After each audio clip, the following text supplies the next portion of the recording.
We all strive for the best, the zenith. But while many of us in sim racing may reach our own personal goals, we admire those who run the actual Porsche 911 GT3 Cup cars in competition. Tonight we're going to see how good everyone is in our third PCA Pro GT3 Cup Series event, sponsored by Porsche. Hi, I'm Rachel Whiteford, and with me in the booth tonight is Michael Johnson. Cameron Obenon is on social media, along with Ryan Bauer producing, who is using cameras provided by Dougie Beard. Let's talk again about this new series in PCA Sim Racing, because it's a bit different from our usual series and events. First off, there are two classes, PCA Pro and Pro. The difference being that the PCA Pro are drivers who have to earn their way through into tonight's racing by their solid performance in PCA Sim Racing Series 1 through 7. Some very good drivers are competing in Series 8, which is currently underway. A top 10 finish in Series 8 points is the only way drivers can get into this series. Then on the other side, the Pro drivers are just that. They're drivers who may have raced sim racing but are also members of professional racing teams who are running the GT3 Cup 992 car in 2022. Teams include 311 RS, Motorsports, ACI Motorsports, Apoapsis Performance Solutions, Eagles Canyon Racing, Hardpoint Motorsports, and others will be joining us later in the series. Well, I have Michael with me here tonight, and Michael has had a chance to sit down to someone he knows rather well, Ross Bentley. Michael? Thanks, Rachel. Many of you know Ross as one of the iconic people who coaches in the motorsport world, not just in real life motorsports or as we call it, meat space sometimes, but also in the sim world.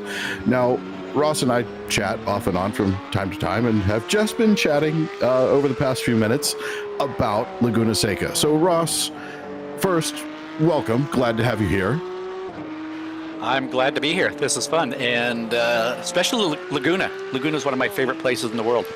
Oh yeah, it's one of the coolest places to go. My girlfriend, interestingly, hates racing, which I'm surprised we're still together. But yes, I love her. She's amazing, and we get along. But she's just not a big fan of racing. But we came to Laguna Seca just on an off day and walked around the grounds, and she's like, "This is kind of a cool place," which it is. It's just an interesting place. So one of the most interesting features here, as we're watching on the screen right now, Pedro Torres going through the corkscrew. But we're not going to talk about the corkscrew because everybody talks about the corkscrew. There are way more interesting things here. What is one of the standout corners or portions of the track, combinations maybe, for you?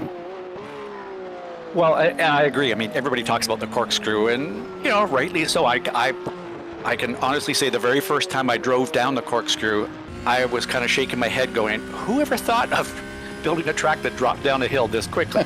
So, you know, it has character, and it's you know, it's what makes Laguna in a lot of ways.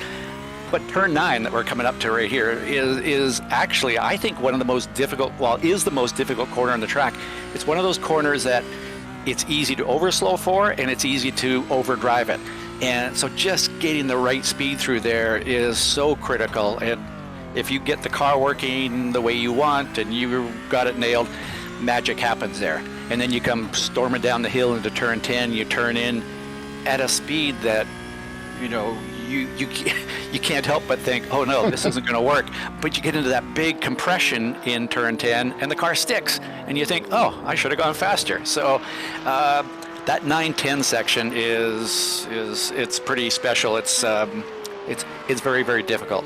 And then turn 6, I think most people would agree that turn 6 is one of the most difficult corners probably in the world. You know, it seems heading like up the hill. Yeah, for sure. Yeah. Heading up that hill is crazy, especially with the fall off. I having been at the track, there's a crazy lip at the edge right as it goes into the dirt there. I don't know that iRacing shows quite as much of the lip or gives us as much of that lip, but yeah, that really is one of those turns that if you make it through, it's again, how did I make it through that? I got to do that again. Absolutely. And you come up the hill and you sort of crest the hill and it drops into a little compression, then it goes back up the hill, and then you're fighting all that hill to accelerate getting up to the corkscrew. So if you like, it's the same kind of thing as 9. Is if you overslow by 1 mile an hour, you pay a massive penalty going up that hill, and if you're a mile an hour too fast, well, yeah, it's that's a penalty in itself.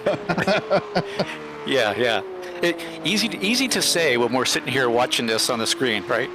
Oh, absolutely. Yeah, much easier to watch it than it is to do it. I can tell you, and you can tell everyone because you've been on it too, going around that corner and nailing it every time. It's kind of a special feeling if you actually do it. I don't think I ever have gotten it on every single race lap. There's always something going on, and I'll not do it quite fast enough, or maybe dip a tire a little bit. But it is one of those crazy corners that you just hope you get right every time.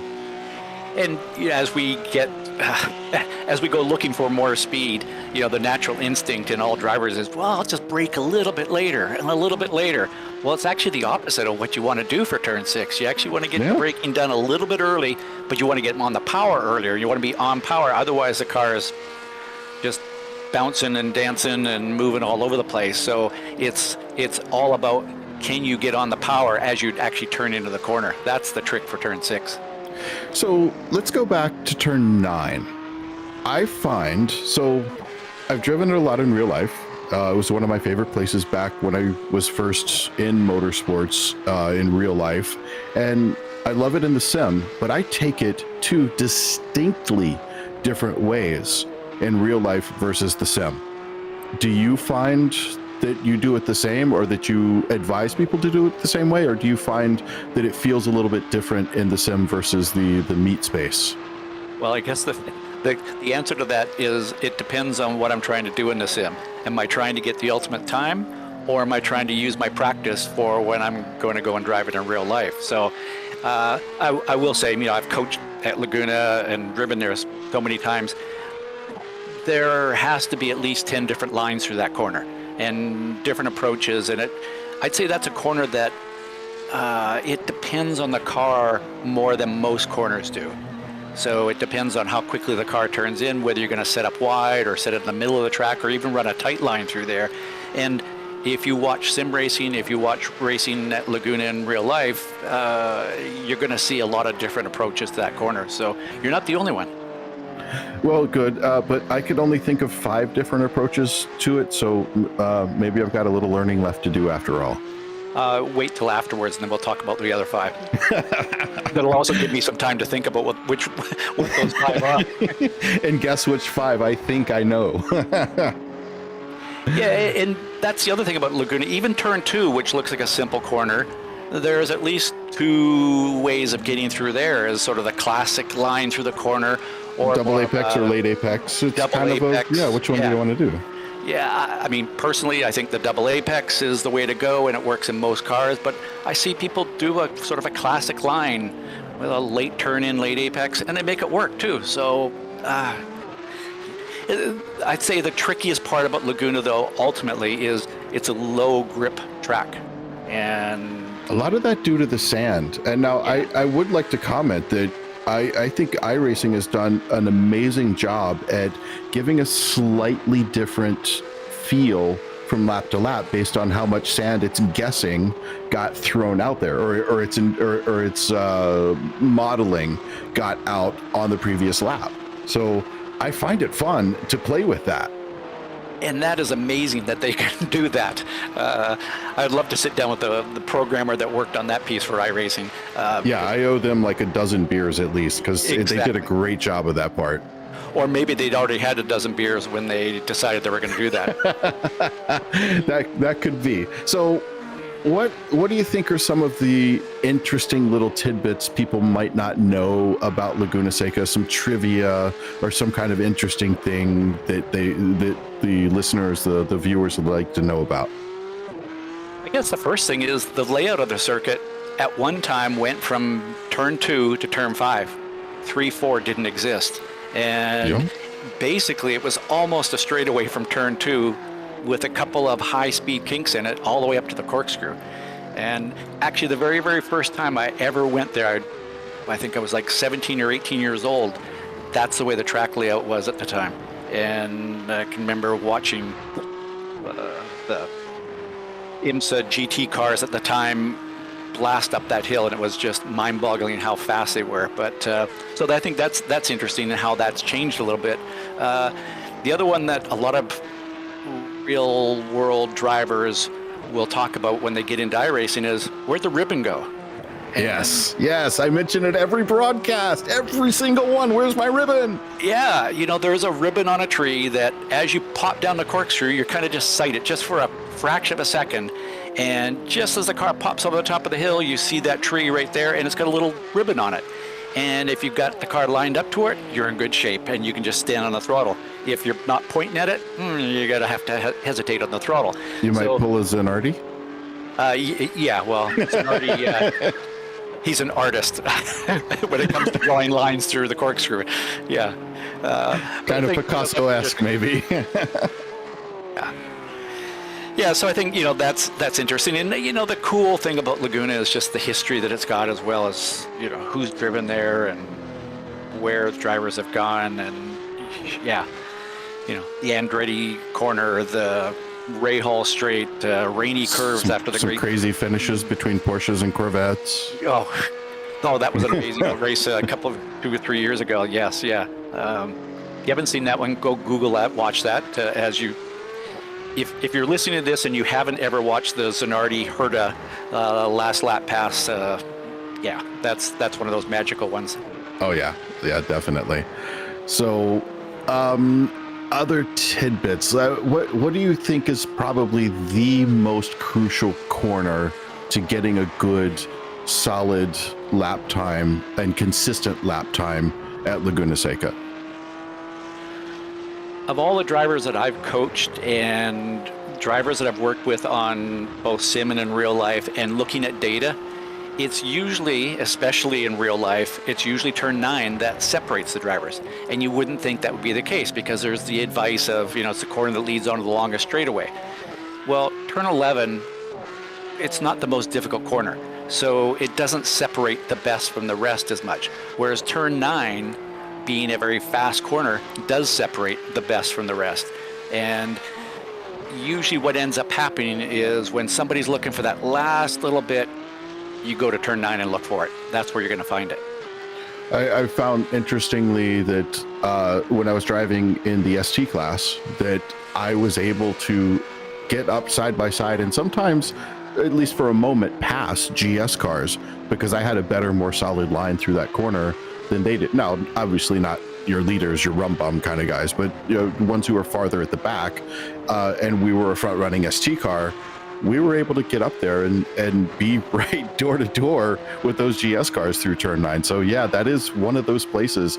It's kind of like driving in the rain when you think about it. Who's really good at what they do? It's driving in the rain that really sets people apart.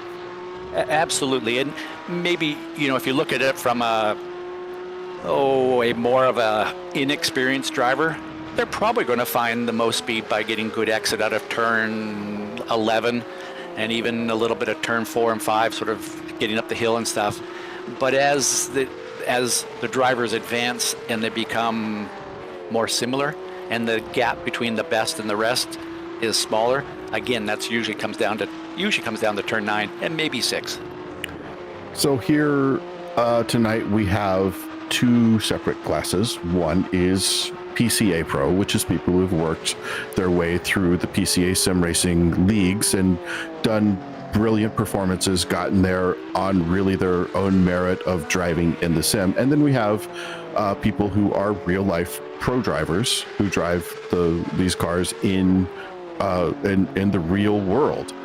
What should our viewers be looking for, other than the different color next to their name? But what should they be looking for as far as minor technique differences, maybe the way they attack a corner or the way they apply throttle? What do you think the viewers should watch for to kind of differentiate what the real drivers versus the sim drivers are doing in tonight's race? Well, that's an interesting and difficult question. Yeah, not to put you on the spot or anything. Yeah, no, it's great. I mean, it's.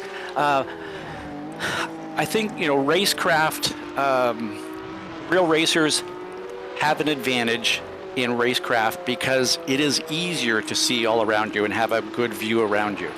I think for a lot of sim racers, depends on equipment and a lot of other things, is it does get a little bit more difficult to be aware of how close another car is to them.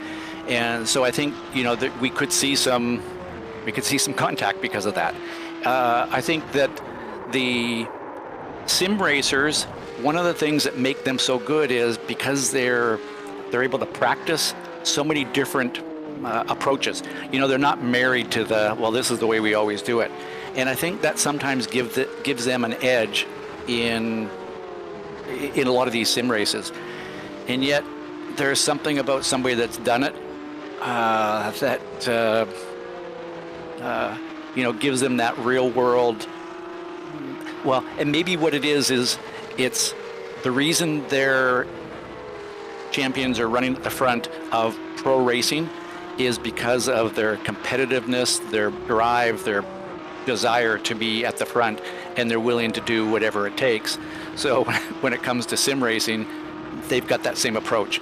And I'm not saying that sim racers aren't competitive, but oh yes, they definitely are. We know that. yeah, but they're they don't pay their mortgage with it.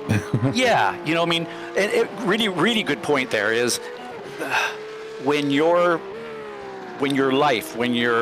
profession is on the line on every single lap, you push that little bit harder and you get into that mindset and you stay with that, and it doesn't matter. That's why you'll see two race drivers pulling out of the airport in rental cars getting stupid, because everything's a race to them. So to wrap it up, give me 15 seconds of a little bit of the legendary Ross Bentley brilliance. Well, that should take about 1.5 seconds. The last thing that I'd say about Laguna is there's a lot of corners where it's all about momentum. Turn 4, we're just watching some cars going through there. Turn 4 is what makes that corner so difficult. Is it's all about momentum. If you slow the car, it takes you forever to get it back up to speed again. As I always say, all cars are momentum cars. Some just have power. Yeah, agreed 1,000%. Cool. Well, thank you, Ross. It is always an absolute pleasure to talk to you. I pick up little nuggets that I can use in my coaching, and sometimes you pick them up too. So who knows? Maybe you got one out of our conversation today. But I got to toss it to Rachel. As always, you are a absolute pleasure to talk to. Really glad to have you here. But for now, here's Rachel. Thank you very much. And we are back, of course, now after that wonderful interview. Great insight there for both those two, actually, into this fantastic track. Just to clarify things, of course, we are in Monterey, California, running the full layout here at Laguna Seca, all 11 turns, and it is 2.238 miles in length, or, if you speak the rest of the world, 3.602 kilometers. So it's going to be quite a trip around here. It's a quick lap in the 1 minute 20 range, and I believe we have our grid set, Michael, for this race based on what we had. So let's take a look at who's starting where as they go to that grid. Cameron Martineau from the Pro Class starting on pole. Second place, PCA Pro Jordan Dyer. Third is Pro Class Chris Pies. Chris Braun from the PCA Pro in fourth. Chris Walsh from the Pros in fifth, with Jim Huth in sixth. Leif Peterson, Bill Anderson, Arthur Chan, and Joe Stiffel in 10th, all from PCA Pro. Michael? And looking at P11, we have Derwin Kostinak. I always try to invert that. I put that I in the wrong place. With Rich Minkler behind him, also PCA Pro. PCA Pro Jacob Schum is right behind him in 13th. 14th, we have Mike Ogren. Pedro Torres, who we were watching a little earlier, Corey Friedman, Grant Tulke, Dimitri Demakos, and Travis Brody rounds out the field in P19. They do indeed. Well, we're out on our warm-up lap here around Laguna Seca, with the field currently heading out to get themselves ready to rock and roll here. It was an exciting first race, of course, which was won by Cameron Martineau, which of course sets your grid for this race. The finishing results of race 1 sets the grid for race 2, so this will be a big one for him. But it is interesting to see that we have a different mixture there in that top 5, really, Michael. We have back and forth Pro and PCA Pro, so there's a good parity there.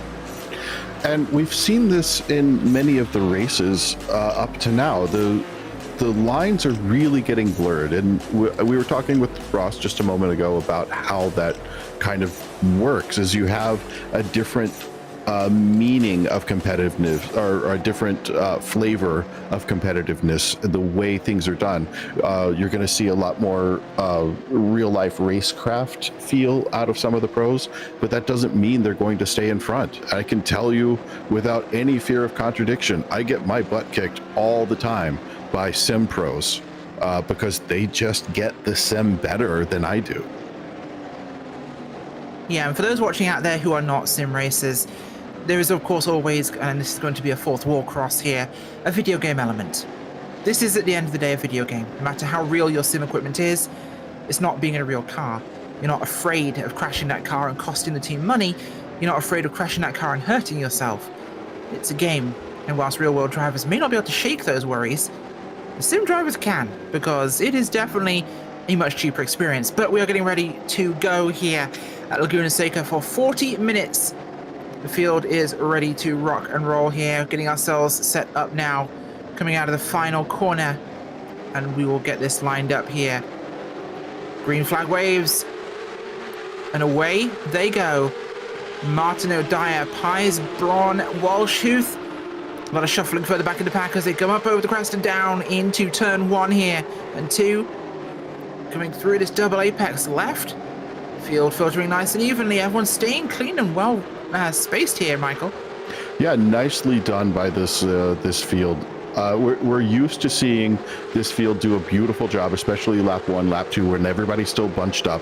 These folks are really at the top of their game, and we don't often see weird mistakes that happen early on. Now, people get tired, it might happen later, but here's what Ross and I were talking about coming through turn 6, trying to head up the hill. Or is that 6? Nope, sorry, that was 5. Now we're coming into turn 6, heading up the hill. This is one of those spots where things start to open up, and as we see right now, Cameron Martineau is just pulling away. He's got a massive gap building to the cars behind him. We've got Jordan Dyer just got around Chris Pites. Jordan is very close now. That's interesting, up under braking. Yeah, he certainly has, and the field filtering through nice and easily here, getting themselves set up for this one as we come through. Good spacing, although it's been a bit of a jump here by Martineau, Michael. Really managing to find some ground for himself coming off this first lap here, and wow, it's already been tumultuous and rapid first one. Yeah, first laps at this track, well, as Ross and I were talking about earlier, it gets really interesting because lap to lap is not necessarily the same. As we watch a car go wide, the green car there going a little bit wide, but still holding onto position fairly well. This track evolves from lap to lap. It is not the same from one lap to the next because of the way the dust, the dirt, all that sand that you can see in that shot right there, all the way over there on the left side, all the way here over here on the right side, all that dirt comes out on the track and interacts with the tires on your car. Slightly, ooh, good pass, good recovery. Both sides of that, just like we were saying before, we've got the top level of drivers right here in this sim race. Both of those drivers did a beautiful job of keeping that from being he's coming back. Less than interesting, and it looks like he's trying to get around. Oh no! Let's take a look back at what we just saw there. That's Anderson with us on board with here as they come down out of the corkscrew. All contact again. Yeah, we're on board there with, I believe that was Leif Peterson. But let's go back and take a look at what we saw. There was a car in pirouettes across your screen. But I think it was going to be Chris Braun, I believe, that had been passed after we got a bad run out of the corner by Peterson. Peterson then comes into the corkscrew, and no, it was looked at the inside. Peterson went wide, I think, trying to give room, and it just set him in the wrong place, and there was a little bit of contact there. Hard to really, from those angles, pick a blame, Michael, but it looked like a racing deal, perhaps. So, yeah, that's one of those real-life things. So, in real life, you can absolutely make that pass happen right there. That is easy to do. I've done it 100 times. I've had it done to me 101 times. So, it happens. You can make that pass. And it's perfectly normal to head up in there just like that. I don't think it works as well in the sim. I just think the sim at that point doesn't give you the traction that you need. And it's the modeling, the way they've built it, and real life, it's a little bit different. That's why this is almost like two different tracks with a heck of a lot of similarity. It absolutely is, of course. And iRacing as a sim changed when they added dirt being able to be kicked on the track. In fact, I believe Podium did actually do a special event where they turned a asphalt oval as one car goes around there in the corkscrew again, right on the second apex there, but he gets out of the way. No trouble for the drivers. They turned an asphalt oval into a dirt oval after about 6 hours of lapping around it in the dirt. But yeah, this is one of those big things you'll see, and it's a huge thing in endurance racing. Places like Watkins Glen can get lots of dirt kicked onto the track during a long race. But it really affects this track, Michael, as we've got really close racing here with Kostnak coming out the final corner there, looking up towards Schum ahead of him, coming across the line there. Yeah, Kostnak making a really nice move, and that's kind of a show of dominance. You're not necessarily going to make the pass right now, but you get up in there and you get in their head and you tell them, look, I'm faster. I'm just letting you stay there for now because, look, I backed out a little bit early, so you just know that I'm going to pass you. And it gets in that person's head. Now they start watching their mirrors for you, and then they'll make a mistake. Yeah, I think we're seeing that right here, although someone might be having a little bit of a moment with the connection. Not a huge problem, but got to move up the inside as maybe contact Stifle there. No, they kept it clean nicely through their 2x2, keeping that one safe. But this corner here, this is one of those tricky ones. You've got to really have that line. It's not hugely a too wide corner, Michael, but this run up towards the corkscrew, I know from my perspective, this is one of those places where this is probably the longest straight in the track for me mentally, because I know the corkscrew's coming up, and even though I know how to drive it, it always feels like I have to be on my game when I hit the corkscrew. So all the way up that climb, I'm thinking about where to place my car, where to brake over that crest, because it is a blind entry. So iRacing, if you're listening, of course you're listening, you love this broadcast. It's one of the best races on the whole service. So iRacing, please, pretty please put the ribbon on the tree. I really want the ribbon on the tree for the corkscrew. It makes it so much nicer and so much more familiar for those of us who've driven it in real life. Yeah, that would be a nice touch, actually. I'm surprised it isn't given their attention to detail, but this is a very early track for them. By the way, point of information, Dimitri Demakos in the 11 there is driving for 311 RS Motorsports. The regular driver is unfortunately not with us this weekend, but that is because we have, I believe, Lauren at the Porsche Super Cup race at Imola, so he's a little bit occupied. Yeah, you know, all those Formula One drivers trying to find him and get tips on how to be faster at Imola, I'm sure is really taking up his time. Oh, it must be. Yeah, absolutely. Must say I love that series when they follow the Formula One. Got to see them at Silverstone. Fantastic. Got on board with Huth here, PCA Pro driver from the Hudson Champlain region. Not sure if that's his hairstyle, but it looks like he's wearing 2 pairs of glasses. I often feel like that myself. But I've done that. I've done sunglasses and reading glasses at the same time, and I look like a dork, but I don't care. I'm not getting blinded, and I can read my notes. Absolutely agree with you on that one. I completely agree. It's when you forget which ones you're wearing and where the other one is the confusing part. But as we get up here onto what is our next lap, I believe we've managed to get about 6 in the book, which doesn't feel like it happened quite as quickly. It feels like we've been running for much longer.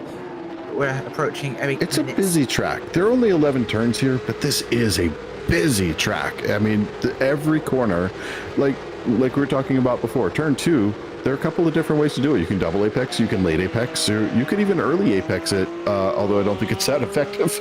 But you've got a lot of different ways to do every corner, and there's so much activity, so much shuffling about side to side as we're watching on board here. You can see there's just that, okay, well, I can take this corner a couple of different ways, and I'm going to put myself in a position to be all up in your mirrors as you go through the next corner, and now I'm going to get in your head. Now let's watch these two head down towards turn 6 and try to slide the car in there and just mash the gas, get up the hill. I think they could be going a little bit quicker. This is on board with Jordan Dyer right now. Jordan is making his way up through trying to catch up to Dimitri that we were just talking about for 311 Motorsports, or 311 RS Motorsports. So he's doing a good job hanging on there. This is going to be a really nice race as this folds out in the next 31 and a half minutes. It will be, of course, and it's definitely a good weekend for 311 RS because Lauren won the first 2 rounds so far, so hope that one will continue for them.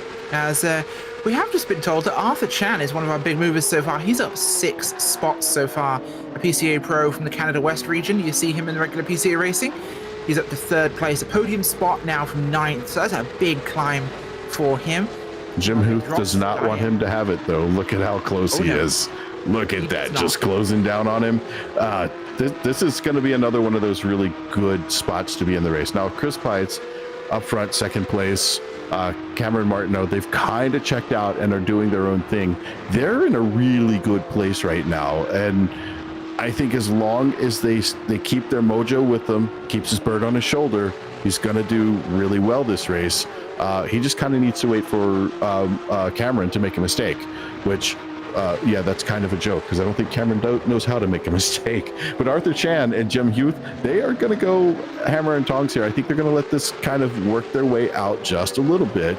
But then when we watch these two closer to the end of the race, we're going to see some amazing door-to-door racing. We are indeed. We've got a retirement from Chris Walsh. Unfortunately for him, the 99 car has pulled it down to pit road, unfortunately. But I've been detecting increased volumes of anime on these race cars, and it's something that's concerning me. We'll have to talk to the race administrators about that one. That's going to be a tricky subject, I think, going forwards, but we do have our anime expert. We'll try and get her to establish who that actually is, but dubious anime, I should like to call the Inquisition. Moving on, Lee Peterson there, the Maverick Region driver from PCA Pro Class, in 5th place right now in his Golf machine, under the Firestone Arch there, as we'll be coming up into this middle section for the big climb here up towards the corkscrew. Even now, you're thinking about it. You're thinking about these 2 corners beforehand, Michael, aren't you? Oh, yeah. It's all that setup. It's getting the maximum speed up here, and it's getting as hard over to the left here on this sausage curb on the inside under the VP bridge there, this curb right there on the left, trying to just hit that as hard as you can to get the straightest line up. And you saw the compression in that corner. So Ross, in our interview early on, was talking about the compression that the car gets there and why you need to be on throttle. If you're not on throttle or you're just transitioning to throttle, that gets to be hairy. But if you're on throttle and you go through there, the compression, it's like, hey, that helped me. I can go faster now. So these guys are using that beautifully. I'm really enjoying watching this trio right here. I've actually got the feed right here that we're all seeing, the broadcast feed, but I'm also looking at a blimp view of it on my right screen, because so far this is my favorite race, or favorite battle of the race, is this trio. This is going to be a lot of fun to watch, because I think as we watch them take their way down into turn 2, all 3 of them are taking that double apex line through here, and I think in the sim that double apex works better. But when I drive this in real life, I am a late apex guy, just through and through, dyed in the wool. Have you ever raced? Actually, a good, interesting question I have here. Have you ever raced here when there have been a couple of spins in the corkscrew, or is that just an every race deal? That's every race. Someone always spins in the corkscrew. It's just going to happen, and usually it happens with a tiny bit of contact right at the entry. And I won't say whether or not I was the one who caused the contact, but you can guess. we can guess. No, my question is, of course, in iRacing, we often get a lot of dirt kicked onto the corkscrew in that regard. How does it affect your line through when you know there's been contact, there's been spins in the corkscrew, and what it's doing to the actual track there with that dirt buildup? Is it going to really affect how you're going to run the corner? So I find, even in iRacing, I find the dirt on the track in the corkscrew, because you're falling. It sounds weird to describe it that way, but as you go through the corkscrew, it's really, you're just kind of falling, and the dirt doesn't really affect you much until you get into turn 9. Wow, what a move right there. Dyer trying to get up underneath that. That was another one of those display of dominance. Hey, I am going to pass you. I want you to know that I'm faster. As we go on board with Chris Brown here, going through turn 1, a lot of people call this turn 1. This is actually turn 2. This is the Andretti hairpin. But turn 1 is that little kink right after that bridge at start finish. So this is a good onboard shot to kind of give you a feel of what this track is like. Now you see these folks using every last millimeter of track. They are going through every one of these corners completely on edge, just running it to the absolute limit. So this all the way through the field, it's really interesting to see how everyone gets a different lap time, even though they are each using absolutely every millimeter of track that's available to them. Yeah, they absolutely are, of course. And on board here, up and that crest, the blind crest into the braking zone, almost immediately for that turn in here for the corkscrew and diving down. Look at that transition there. It's a beautiful shot to really emphasize that, but it feels much more different inside the cockpit, of course, compared to being on top of the car, where you do have a little bit more visibility with that roof camera than you actually do behind the wheels. So there's a little bit more faith in that one. Not quite a Atlanta turn 3 amount of faith, but it's definitely one of those moments, I think. I think Atlanta, for me, is different because you have to turn in blind, whereas here, you start braking blind. Yeah, the brake is blind just before the crest, and you have to modulate your brake coming over there. But let's watch this. We've got a really good attempt here coming down. There's a nice defense. Look at that, holding onto that inside line. But trying to push towards that outside. Wow, that's really interesting. We're on board with Joe Stiefel right here. So Joe had a really nice defense going down into that corner. Did not want the pass to come around him from Jordan Dyer. Jordan is trying to make that happen. He's been trying for a couple of laps now, really making his presence known, filling up those mirrors, getting that little, oh, am I going to pass? Nope, I'm not. I'm going to do it. No, not this time. But this race, this is another one of those races that's developing this 4-pack right here. So we see from Dyer through Stiefel, and then a couple of cars out or back from there, we've got Chris Brown. This little pack is a really interesting little pack, and I think we're going to get some more really good racing out of them as well. A little bit of a spicy line by, I think that might have been Dyer there, just back in the second spot from that group, but definitely keeping things interesting here. Good close racing by these guys, getting some really nice action around here. How much does dirty air affect you at this track? Is it, with it being like traction corner based, is it, side by side? Got up the inside there. That was a nice pass. That, that is one of those beautifully executed passes. We should see a replay of that from inside the car, because that pass right there, that was executed over about 5 laps. Now, there's the mental game that gets played. And if we go on board, watch this. They're coming through the corkscrew. He just drops the car down in there. If you ever stood at the top of the corkscrew, you would think it's too steep to walk down. But we'll throw these race cars down there. But watch this. Sets up beautifully in turn 10, gets on the throttle, waits for his opponent to get out, just kind of tricks him to get over to that right side and block it. And then boom, right up the inside. Perfectly executed.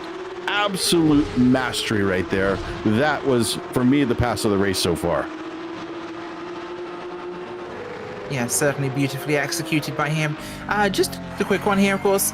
On board with Peterson there. Is dirty air a problem here with this being such a mechanical track? Yeah, any car that has a big giant serving shelf on the back of it, it really is for more than your picnic.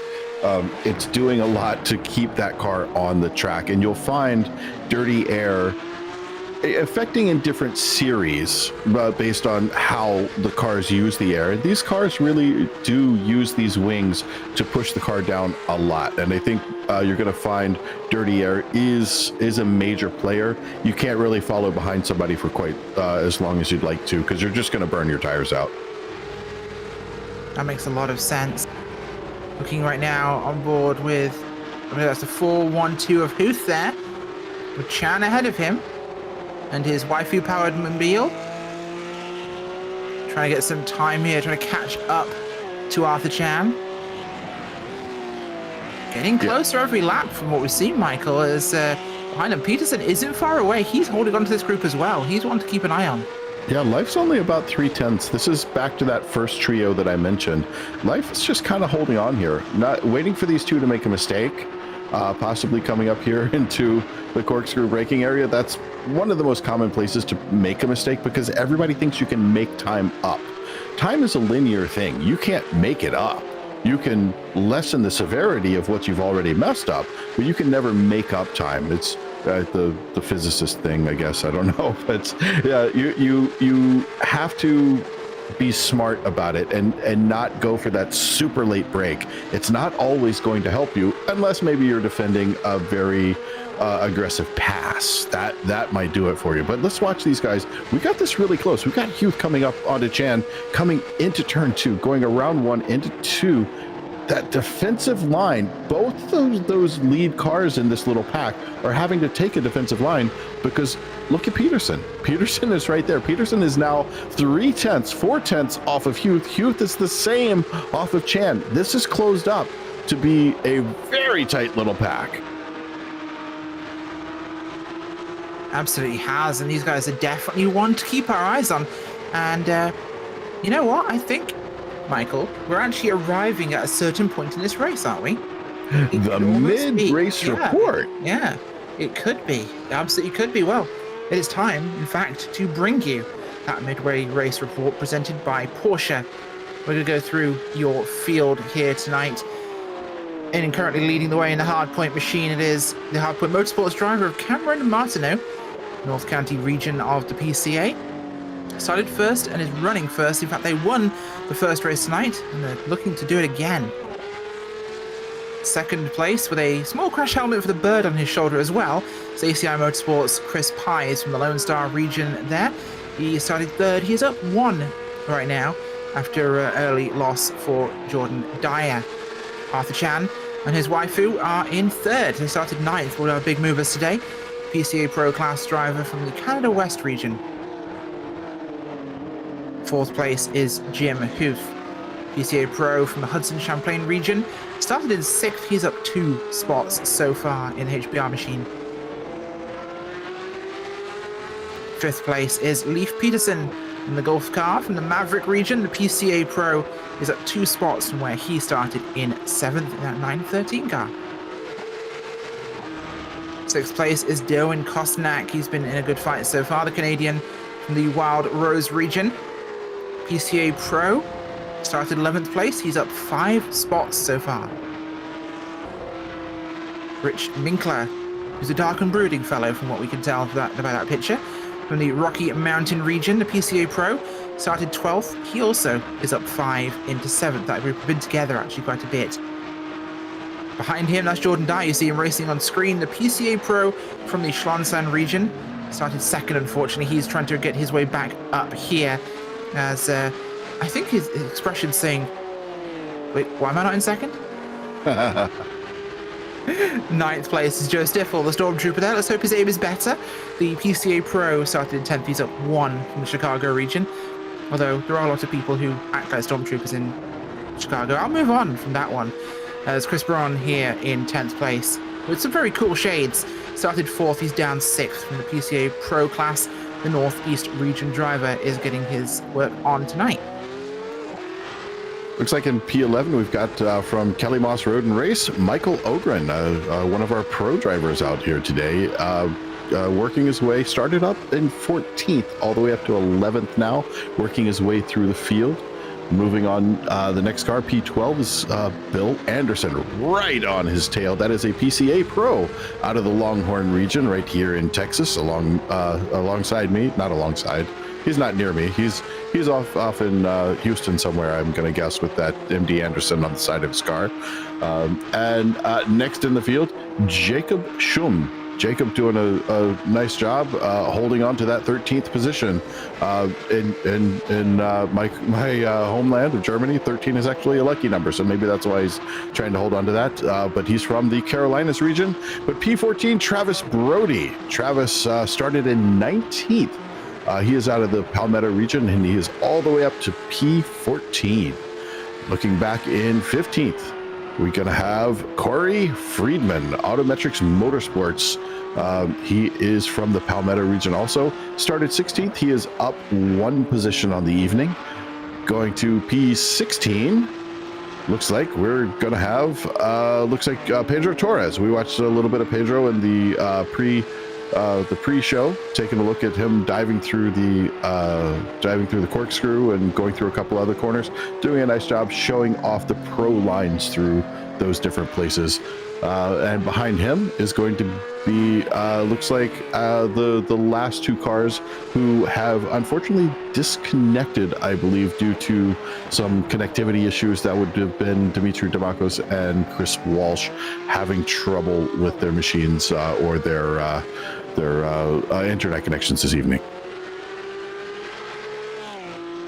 Well, they certainly are, and this concludes tonight's race update brought to you by Porsche.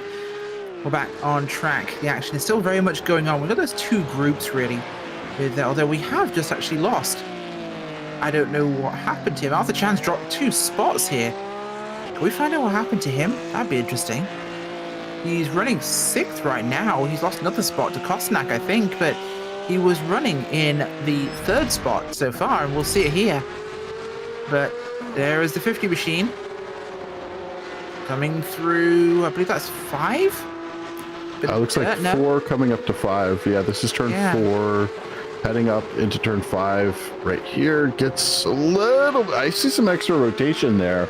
He might be working out, yeah, he's working out those rear tires pretty hard. Now let's watch him as he goes through 6. That little scoop down there, trying to head up the hill. That was into 7. Oh, it's a and then under the braking in 8. He just gets past. He lost some time, maybe? Nope. Oh, there we go. Corkscrew. That was it. Wow. Corkscrew bites someone again. It is so tough to get in there, especially when you're racing that hard. I think his wife who abandoned him, unfortunately, there. Yeah, just overdrove it into the corkscrew. Unfortunately for Arthur Chan, he'll have to work his way back after a big climb. He is still up 3 places, of course, but it's not the 6 he had before. Onboarded Braun here in the super cool shades. Probably the coolest driver in the entire race tonight. He's coming up through towards the corkscrew now. That fast left, such a fun corner to drive here. One of my favorites, actually. This whole section up and through the corkscrew is a blast. Coming up behind Stifel here. For some reason, whenever I say his name, Michael, I always want to say Stifler. Can't help myself. I always say it the German way, Stiefel, which means boots. I just think of Stiefel. And oh, nice pass setup, beautifully done. Gets up on the inside of turn 11, puts down the power. Can he hold on to this? He just gets around him. Wow, good pass. That's the second time we've seen exactly that pass done in turn 11. That is, like I was saying earlier, that is one of my favorite places to pass. It's a good place to do it. Nice defensive line going down into 2. He's going to get the nose under there. Late apex, rolls on the power, comes out, looks to turn 3, tries to get the power down again. And I think this is going to be his position. I think it is. And the pass was successfully made there. So it might mean boots in German, but I don't think those boots were made for walking. No, they were made for kicking butt, because that was a really good pass. I got to give him props on that. That was very well done. Absolutely, yeah. Made for driving in this case. So it's on board with Chan there. He's right behind Kostnak here. Can he find a way through? It's going to mess with your head, I think, Michael, when you've made a mistake there in the corkscrew, and that line didn't look as clean that time by. It looked like he was a little bit off the apex on the second one. Does it mess with your mind a lot when you've made a mistake like that? You've overcooked the entry. Are you going to be more gentle going in? Oh, no, it never messes with your mind. Huh? Why would anybody think that? It does, but it's really one of those things you have to let go. And I was just working with one of my coaching clients earlier this week, telling him, look, we messed up that corner. We went in there and we looked at it. We had both messed up the corner. But the next time we went around, I nailed it. And he did not. And I'm like, are you still thinking about 2 laps ago? And he was like, yeah. I said, why? So not letting yourself get caught up in it. And why is a valid question there, because it is important to know why you messed up. But thinking about it that much later, not a great thing. Fair enough. Well, coming through now, Martineau still leads the way here. Gap of 5 seconds over Chris Pies. Booth is going to be 11 seconds adrift with them, so we've got a real separation there at the front of this race for Martineau and Pies. Huth and Peterson, Kostnak, they are relatively close. Well, Huth and Peterson are, and it's about 7 seconds adrift to Kostnak and Chan. Behind them is relatively close to Dyer. You can see that grouping. Then Minkler, Braun, Stifel. A little further back from them, we have Anderson and Ogren grouped up as well. A bit of drift of those. Travis Brody, we haven't really mentioned him this race. Brody is running back in the, looking at my timing and scoring here right now, the 13th spot for him. Pedro Torres there. Haven't looked at him much. The ACI Motorsports driver started 15th. He's up 1 currently. Last time down one. Oh, down 1. Oh yeah, no, he is down. But he's fighting back. I've been watching Pedro and Corey going at it on my side monitor for quite a few laps now, and this is a really close race. Watch as they're going up into the corkscrew. You've got Pedro doing what Ross was talking about, being a pro driver and using the racecraft, and taking an alternate line through turn 9.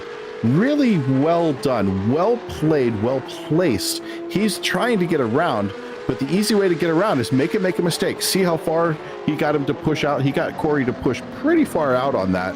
Now they're going to have to put down the power and head down to turn 2 is going to be their next opportunity to make this pass. And this time he is right on his tail, making a dodge up the inside as they pass through 1. Gets up the inside into the braking zone, hard into the brakes.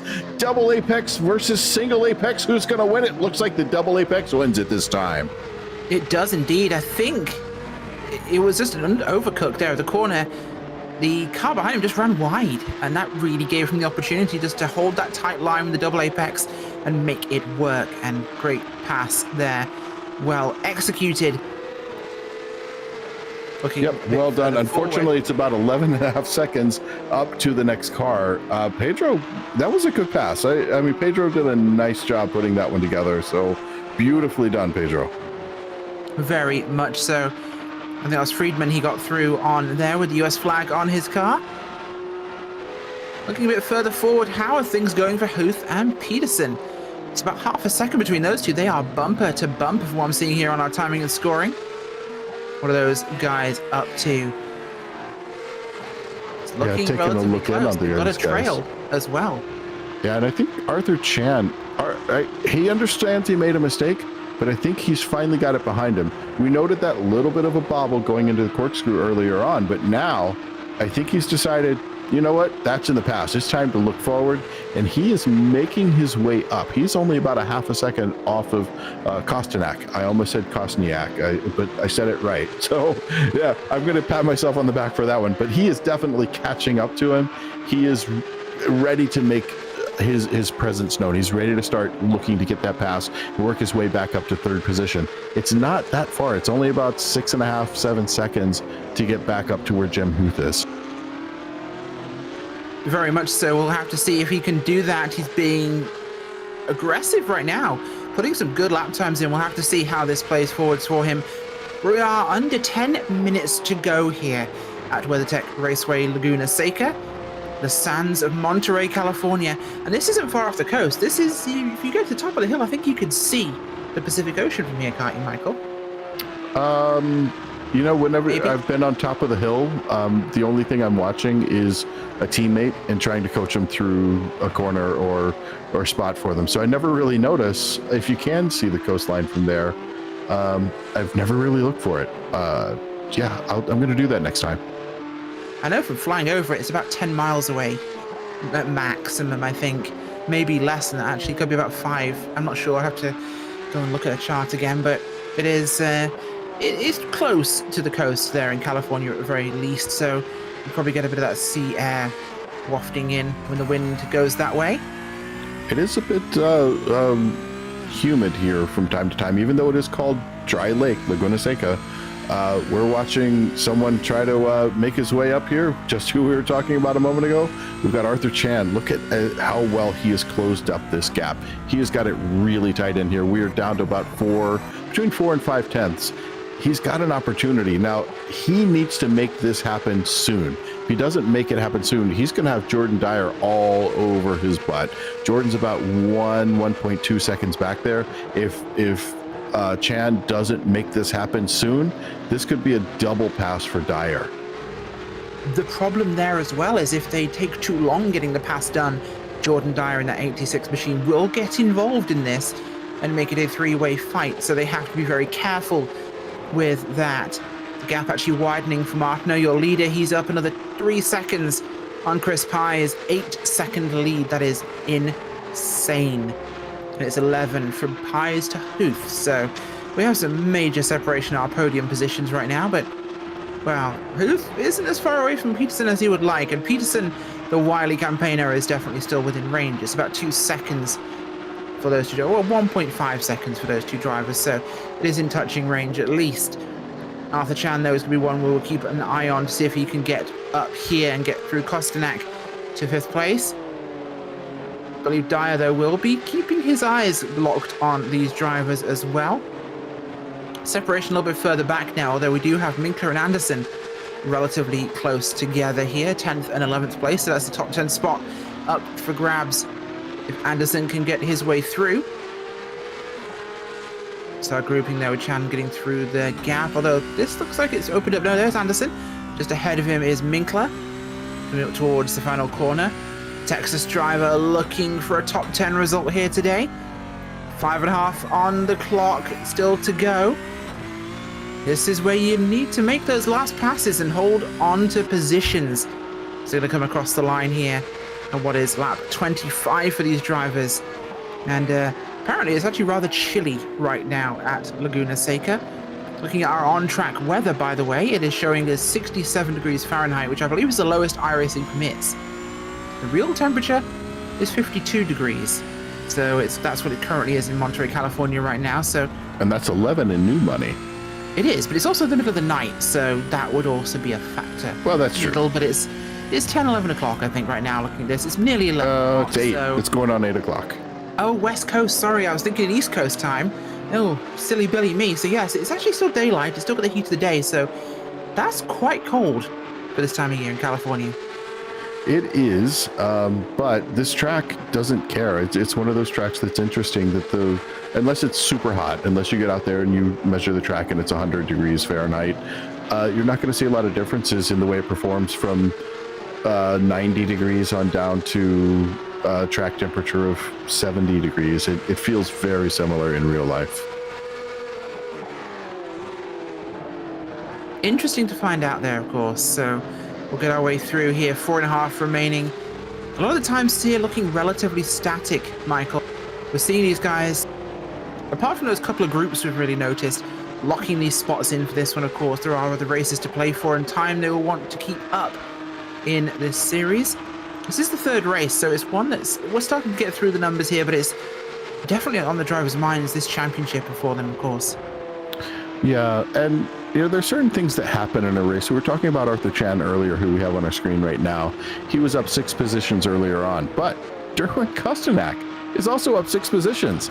So I think he's trying to kind of hold on to that. He does not want Chan to get around. Not that you ever want somebody else on track to pass you. Maybe a teammate if you're working with something, but honestly, he's doing everything he can to hold on to this position. He does not want Chan to get closer, and has, in the course of this little commentary, gone from 4/10 out to over 8/10 of a gap to Chan behind him. So he has really decided to light the wick on that one. Very much so. As across the line once more, we're looking at about maybe 3 laps remaining, actually. Yeah, it's going to be 3 laps remaining on our clock for your leader Martino here. So we'll have to see how this one will play through for us. Well, looking at the time here, yeah, it's going to be at least 3, I think, including this one. So the time will run down for us very shortly. No mistakes so far from Cameron Martino. He's had a fantastic race, as has Pye's in the 2nd spot. Behind him, Pye's up 1 spot, Martino leading from the flag, and he won the 1st round, looking to win the 2nd one as well tonight. Who's there in 3rd? He is 10 seconds adrift, so he's made up some time, but not a lot. So I want to point out something very interesting in our last 2.5 minutes here. Leif Peterson holding on to 4th position, doing a nice job. He's trying to close that down. But if you look at our timing tower, you see we're kind of bookended, except for Shum being kind of stuck in there. We've got 2 pros, and then PCA Pro, PCA Pro, PCA, just all the way down past 10th on into several positions deeper into it, and then it's pros again. So as I was talking with Ross earlier on, trying to figure out what the difference is here, who's going to be able to be better, I think I was wrong. I kind of thought the pros would be able to hold on to this. Now, yes, they are in P1 and P2, but I have to point out Chris Pies is an amazing sim racer. I've gone up against him and had my butt kicked by him many times. So I know he's a good sim racer as well as a real life racer. So can't put anything beyond him and Martineau. So those guys really doing a brilliant job, both the real world and in the sim. But we've got a lot of sim racers. Look at that: Huth, Peterson, Kostanak, Chan, Dyer, Brown, Stiefel, Minkler. I mean, that's all PCA Pro. That's people who have worked their way through the PCA system to get to race in the Pro Series.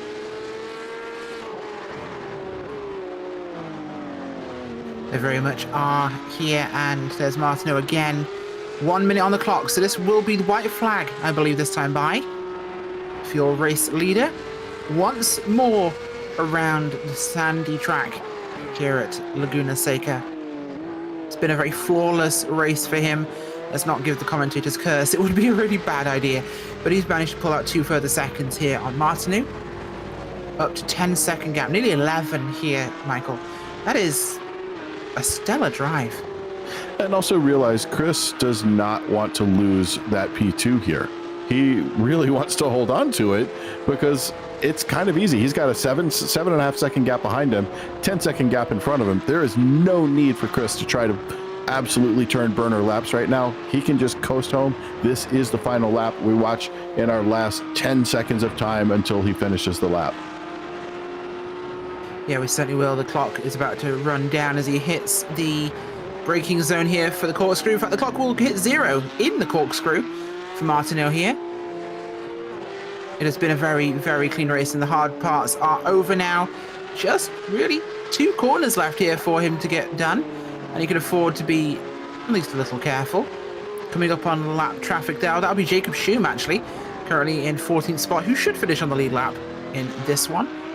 Out of the last corner, it will be Cameron Martineau as he comes to the pit wall, weaves across the track here to take victory at WeatherTech Raceway Laguna Seca after a phenomenal lights to lights race. Chris Pies in 2nd place here, started 3rd, comes home in 2nd with a very equally clean run for him.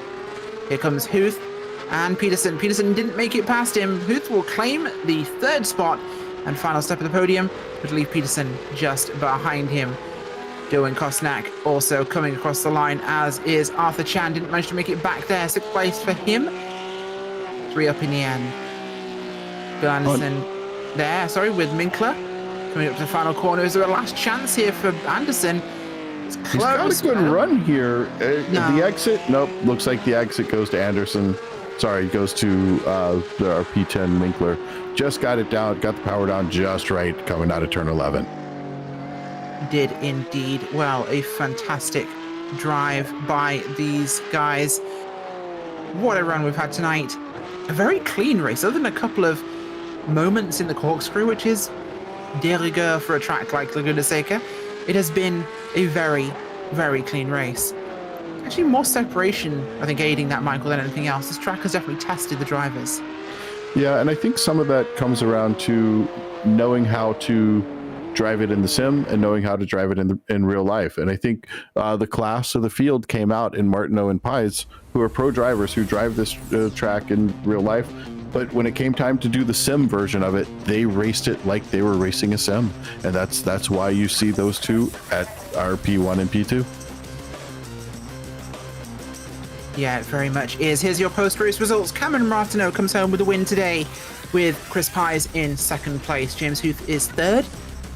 Behind them, it is Leif Peterson, Dylan Kosnak, Arthur Chan, Jordan Dyer, Chris Braun in 8th place, Joe Stiffel there in 9th, Rich Minkler in 10th. That's 2 of our pros in 1st and 2nd, and the rest of the top 10 is all PCA pros. 11th place is the PCA pro of Bill Anderson, with the pro class Mike Ogren and Travis Brody in 12th and 13th. PCA pro Jacob Schum last car lead lap in 14th. Behind them, it is Pedro Torres, Corey Friedman, Dimitri DeMarcos, Chris Walsh, and Grant Torquay in 19th. Well, a very busy run for us tonight. Let's hope we get a chance to chat to Cameron in just a second. We have got Cameron here. Cameron Martineau coming home with the win, not in only the first round, but the second round as well. Pole to the win in all of it tonight. How's it been? You like this track, I guess? Thanks, Rachel. Yeah. We did quite well today with the setup and getting that really dialed in, putting in a lot of time and effort into getting the balance nice. And it definitely there was some struggles at the beginning of the week with with all the camber that's around here. It's definitely key to be precise and get the car placed very precisely. So once I got that, I felt like I was in my element. It's been a really successful season for you so far in this one, in the PCA Pro GT3 Cup Series. Are you hoping to take this thing all the way? It's early days. Really my focus at the moment is just, putting in consistent laps and bringing home some consistent points for a hard point. And, wherever we end up is where we end up by the end of the season.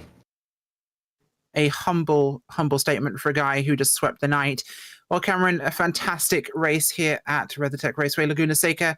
Who makes it work for you guys a hard point? Yeah, thank you very much. This was a good one, so thank you guys. Awesome. Thank you so much. Cameron Martineau coming home with the win tonight at Laguna Seca. Now, next up, we have Michael standing by with Chris Pies. Indeed, I am, Chris. It was quite a race. I'm going to say not eventful. Would that be an accurate description? It may not have looked eventful from the outside, but I was a duck for sure. On the top of the water, everything looked fine, but underneath, I was paddling. I was just trying to stay alive. This place is pretty brutal, especially once the tires start to warm up and get a little hot. I was just trying to stay alive. Well, stay alive you did, brought home a beautiful second place, and no commentator's curse this time. Is that a theme that we're going to keep having going on here? I hope so. Hats off to Cameron. He drove an excellent race, didn't put a foot wrong, and just didn't really have anything for him. I mean, his pace here is fantastic, and just trying to catch him. And then once I realized that was futile, I just settled in and tried to run a clean race, and thankfully it gave me a P2. Hey, it seemed like at the end we were looking at our timing and scoring, saw you had 7.5 seconds to the back of you, 10 seconds to the front, and you almost just kind of had a Sunday drive. You're like, okay, well, I'm just going to bring this home. P2 is where I'm going to be today, and I like being here. Is that the way it was going on for you? A little bit. I actually found myself a couple of times there, probably about 10 minutes left, having to refocus again. Couldn't remember where the last couple laps went. Like I was driving on the highway, and got to stay focused, because one slip up here at Laguna Seca, the difference between online and offline can be an inch, and that's the difference between spinning and putting it in the tire wall and not. So refocused, put my head back down, finished strong, and happy with the P2. Obviously, I'd like to have been fighting for the lead with Cameron, but happy with the result. All right. So is there anything you think you could have done to your setup maybe to have been a little closer? Or do you feel like you got it nailed for the way you were going to drive? I had my game plan. It pretty much, I was hitting the markers and the pace that I wanted to drive at. Laguna Seca is just one of those places that, at least for me, when I start trying to push harder for a couple more tenths, that's where the mistakes happen. So settled into my groove. It's what I had practiced, and Cameron was just faster today. Well, it was a beautiful job to finish in second. Not a lot of coverage, so there was no chance for the commentator's curse. Besides me for not giving you the commentator's curse, who do you have to thank for today's P2? I'd like to thank you guys for doing a great job of broadcasting every week in and out, and Doug Atkinson and all the PCA steering committee for putting on this wonderful series that we've got going here. And then ACI Motorsports, P2, hey, we're hanging in there. Let's see how it goes next time. Yeah, P2, great place to be if you can score P2s through the whole season, and P1 is by someone different every week. That's championship, and not a bad way to take it. But let's toss this back to Cameron to take us out for tonight. Well, Rachel rather than Cameron. Oh, Rachel. Cameron's on our YouTube feed. I looked at the wrong name and said the wrong name, but I know it's Rachel. Well, you know what the right name is right now? It is the PCA Pro winner of tonight, third place overall, James Huth. Jim, looks like you had a great one tonight, and you managed to keep Leif Peterson behind you, which is challenge enough in itself. Oh, it definitely is. I mean, we're good friends. We race a lot together. And on that last race, it was Arthur, myself, and Leif, and we were just trying to keep in front of Jordan and Derwin. We knew they were coming up. We just tied it all together and kept our laps going, and Arthur had an unfortunate spin at the top of the corkscrew there, and we both saddled on by, and then we put the foot back down again. But it was a whole lot of fun actually keeping pace and racing with some of these real-life drivers, which they may not be as fast in the sim, although, you're, of course, familiar with Lauren, who is now unbelievable in sim. So it's just fun to get the real life stories with these people going on and driving with them. It's a thrill for us sim guys. Well, it certainly must be an achievement and a great feeling to, of course, bring home a third place ahead of a lot of those guys. PCA Pro class race winner, I should say, tonight for you, up from sixth place. So that's three gains. Is this something you're hoping to keep going forwards in the rest of the series? Honestly, I'm going to miss at least one or two of these. So when I'm in here, I'll do my darndest to see what I can do. I'm always fairly decent pace, but there is so much competition in here. It is just a rush to one mistake and you have fallen off. It's just incredible, the amount of talent here. So anything I can do to keep pace and get some points now and then, I'm thrilled with. Oh, fantastic. Well, thank you for joining us. Anybody like to give a shout out to or thank before we let you go? I really want to thank the PCA in general. The group that they've got that has we're picking members from and are coming in to do all this with myself and Doug Atkinson and everybody on the steering committee and Mike Knight and Andrew Ellison, everybody who put this together 3-4 years ago. It's really grown. I'm really proud of it. It's just wonderful to be a part of it. Fantastic. Well, thanks for joining us. Jim Huth coming home today in third. He is also your PCA Pro class champion tonight. Well, folks, we will see you next time for Series 8 at Suzuka on Friday. Tune in, of course, at 9 p.m. Eastern on the 22nd of April. That's tomorrow. In case you're not too sure with dates, I'm terrible with those. You can get a shot here live on Podium Esports. Big thank you to our sponsor, Porsche, tonight. And a big thank you to the steering committee at PCA Sim Racing. And a huge thanks to our team tonight, Michael, Ryan, Cameron, and Dougie. Also, none of this is possible without those behind the scenes at Podium Esports, Ryan Bauer, Gary Sexton, and John Theodore. Thank you so much for watching tonight's broadcast of PCA Sim Racing, sponsored by Porsche and Rachel Whiteford, and I'll see you on the track.